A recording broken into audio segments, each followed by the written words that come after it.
Hello दोस्तों, मैं आपके लिए एक नया अपडेट लेकर आया हूँ। दोस्तों, ये अपडेट जॉब्स के हवाले से है। दोस्तों, यहाँ पर आप देख रहे हो department of personal and training staff selection commission.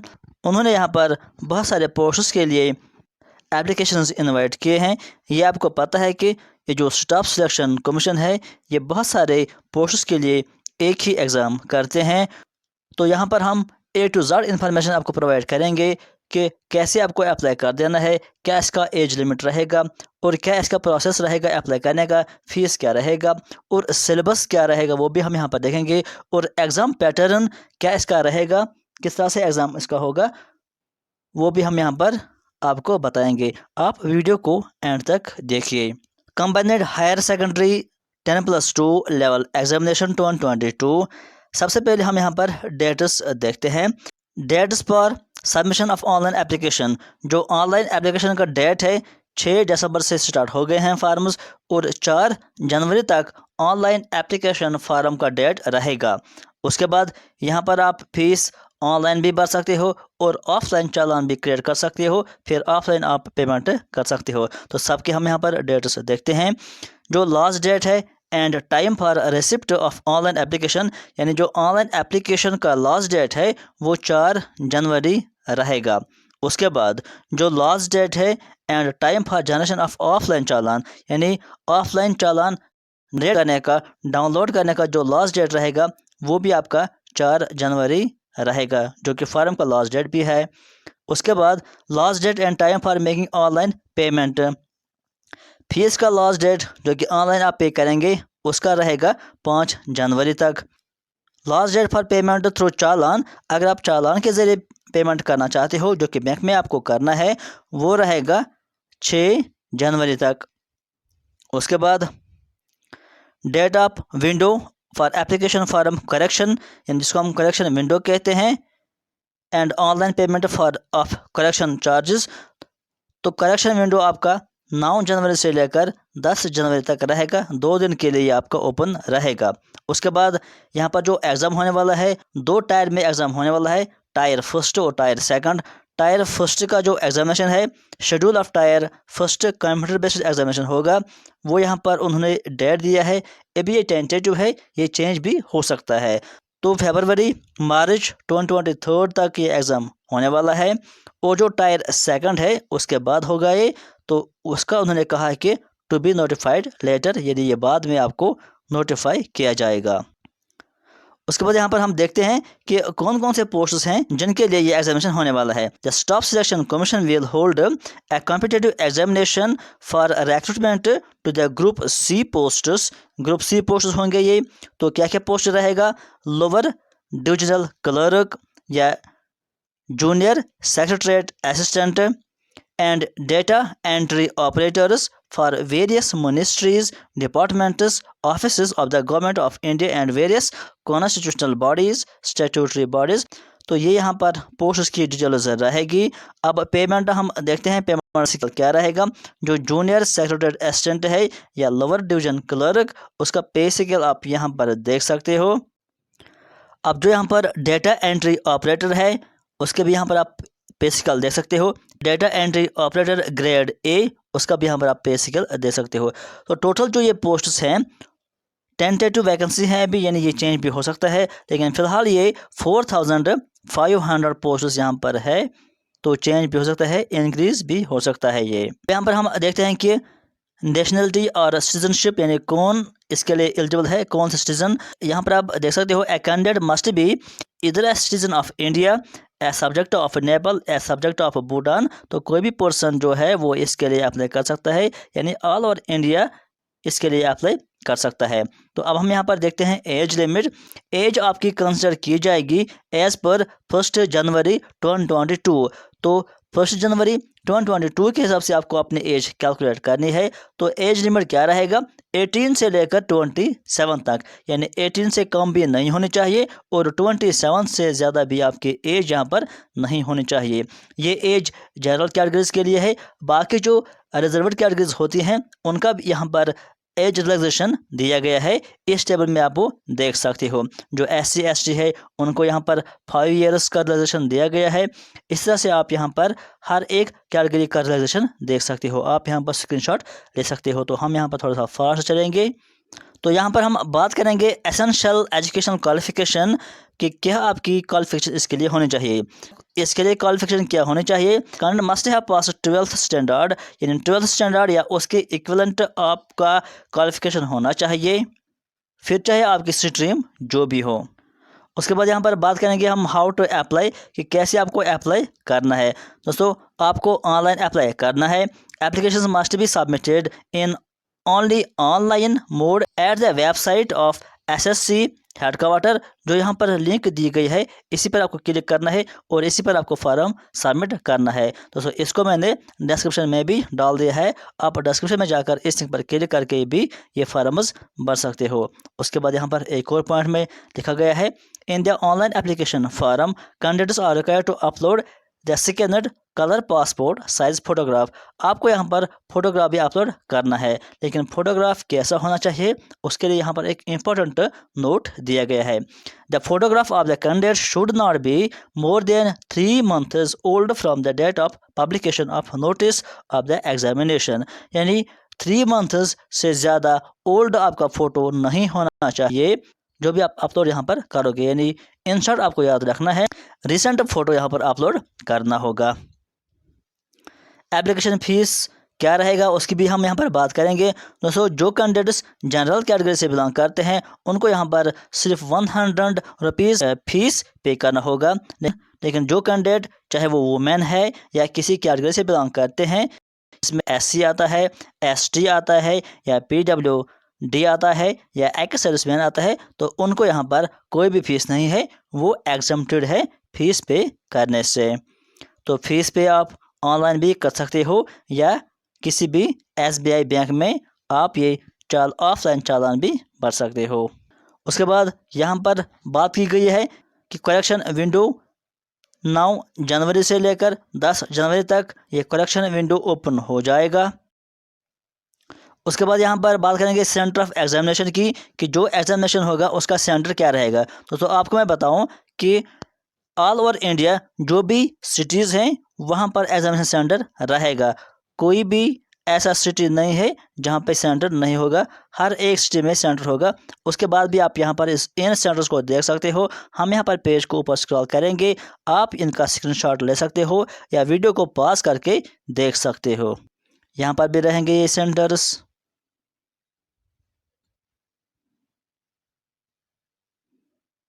उसके बाद हम यहाँ पर बात करेंगे अब स्कीम ऑफ एग्जामिनेशन कि एग्जामिनेशन किस तरह से रहेगा। दोस्तों पहले ही हमने बात की कि 2 टायर्स में एग्जामिनेशन होगा, टायर फर्स्ट और टायर सेकंड।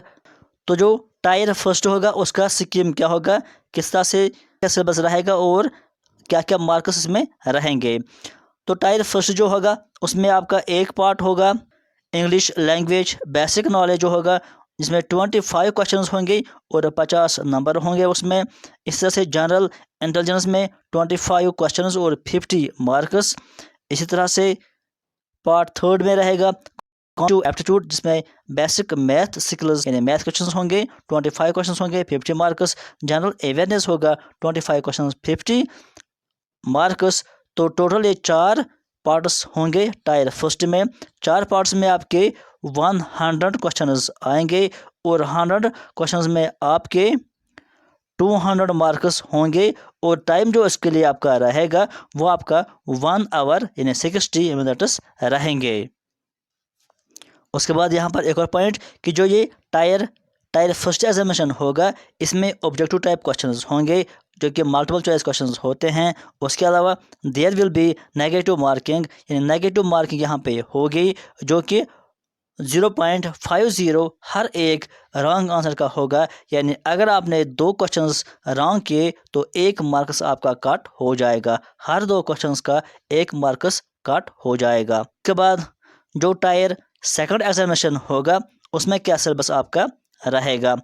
जो टायर सेकंड होगा उसमें आपके 2 सेशंस रहेंगे। यहाँ पर पहला सेशन जो होगा उसमें सेक्शन फर्स्ट जो होगा मैथमेटिकल एबिलिटीज़ 30 क्वेश्चंस रहेंगे, और मॉड्यूल सेकंड जो होगा रीजनिंग एंड जनरल इंटेलिजेंस, उसमें भी 30 यानी टोटल आपके 60 क्वेश्चंस रहेंगे सेक्शन फर्स्ट में, जिसमें 60 क्वेश्चंस को आपको 180 मार्क्स आ जाएंगे, यानी पर क्वेश्चन का आपका 3 मार्क्स यहाँ पर रहेगा।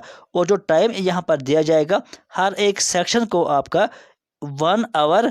उसके बाद यहाँ पर सेक्शन सेकंड जो रहेगा वहाँ पे आपका इंग्लिश रहेगा, उसमें 40 मार्क्स, और उसके अलावा मॉड्यूल सेकंड जो रहेगा जनरल अवेयरनेस, उसमें आपके 20 मार्क्स। तो यहाँ पर भी आपके 60 क्वेश्चंस रहेंगे।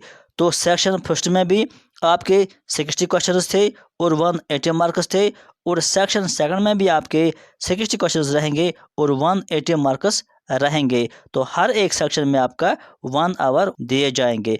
उसके बाद यहाँ पर जो सेक्शन थर्ड रहेगा, सेक्शन थर्ड में कंप्यूटर नॉलेज होगा, सिर्फ 15 क्वेश्चंस रहेंगे, और 15 क्वेश्चंस का यहाँ पर 45 मार्क्स रहेगा। और यहाँ पर जो ये सेक्शन थर्ड है इसमें आपको 15 मिनट्स दिए जाएंगे इन टोटल। उसके बाद जो सेक्शन थर्ड है मॉड्यूल सेकंड, पार्ट ए रहेगा स्किल टेस्ट फॉर DEOs, और पार्ट बी रहेगा typing test for LDC JSA candidates के लिए। इसमें भी आपको 15 मिनट्स दिए जाएंगे, यहाँ पर आपको 10 मिनट्स दिए जाएंगे। उसके बाद यहाँ पर डिटेल्ड सिलेबस दिया गया है कि टायर फर्स्ट में क्या क्या आपका सिलेबस रहेगा, यानी पहले बात की गई थी इंग्लिश की, लेकिन यहाँ पर अलग अलग सिलेबस दिया गया है कि इंग्लिश में आपका क्या सिलेबस रहेगा। उसके बाद जो जनरल इंटेलिजेंस है उसमें क्या सिलेबस रहेगा, यहाँ पर आप वो भी देख सकते हो। यहाँ पर आप इसको स्क्रीनशॉट ले सकते हो। फिर क्वांटिटेटिव एप्टीट्यूड, उसके बाद यहाँ पर ये अलग अलग टॉपिक्स दिए गए हैं। फिर जनरल अवेयरनेस में ये वाले टॉपिक्स आपके रहेंगे। उसके बाद जो आपका टायर सेकंड रहेगा उसमें क्या क्या सिलेबस रहेगा, यहाँ पर आप वो भी देख सकते हो। यहाँ पर आप देखिए इसके टॉपिक्स। फिर मॉड्यूल सेकंड का जो रहेगा वो भी आप यहाँ पर देख सकते हो सिलेबस। उसके बाद जो module first of section second जो रहेगा वो भी आप यहाँ पर देख सकते हो। फिर module second of section second वो भी आप यहाँ पर देख सकते हो। उसके बाद ये वाले कुछ टॉपिक्स रहेंगे। तो अब यहाँ पर एक पॉइंट इंपॉर्टेंट है, इसको आप ध्यान से देखिए। यहाँ पे कहा गया है कि पोस्ट प्रेफरेंसेस। दोस्तों आपको पता है, पहले भी मैंने आपसे कहा है कि ये जो एग्जामिनेशंस हैं ये बहुत सारे पोस्ट्स के लिए, बहुत सारे डिपार्टमेंट्स के लिए एक कंबाइंड एग्जामिनेशन होता है। तो यहाँ पर क्या कहा गया है कि preferences various posts and departments will be taken from the candidates through online option form on the website of the commission before declaration of the result. यानी जब आप एग्ज़ाम देंगे तो एग्ज़ाम देने के बाद रिजल्ट आने से पहले एक फॉर्म ऑफर किया जाएगा, जहां पर आपको ऑनलाइन ही अपने प्रेफरेंसेस चूज़ करने होंगे। यानी अभी तो आपको पोस्ट्स का प्रेफरेंस चूज़ करने का मौका नहीं होगा, लेकिन एग्ज़ाम देने के बाद और रिज़ल्ट आने से पहले इसी वेबसाइट पर फॉर्म आ जाएगा, जहां पर आपको प्रेफरेंसेस चूज़ करने हैं कि आप कौन से पोस्ट के लिए पहले प्रेफरेंस देते हो या कौन से डिपार्टमेंट्स में आपकी पहले प्रेफरेंसेस होगी, वहां पर आपको प्रेफरेंसेस चूज़ करने होंगे। यहाँ पर लिखा भी गया है, a candidate will not be considered for a post and minister department organization if he has not indicated his preferences for it। यानी अगर कोई कैंडिडेट ये फॉर्म नहीं फिल करेगा, यानी प्रेफरेंसेस चूज़ नहीं करेगा, तो उसको किसी भी पोस्ट के लिए या किसी भी डिपार्टमेंट के लिए कंसिडर नहीं किया जाएगा। यानी इन शॉर्ट हम कहेंगे तो उसको रिजेक्ट ही किया जाएगा। Therefore candidates must be careful in exercise of such options. तो यहाँ पर आपको वो ऑप्शंस चूज़ करने होंगे। अब यहाँ पर मोड ऑफ सिलेक्शन भी दिया गया है कि किस तरह से सिलेक्शन हो जाएगी।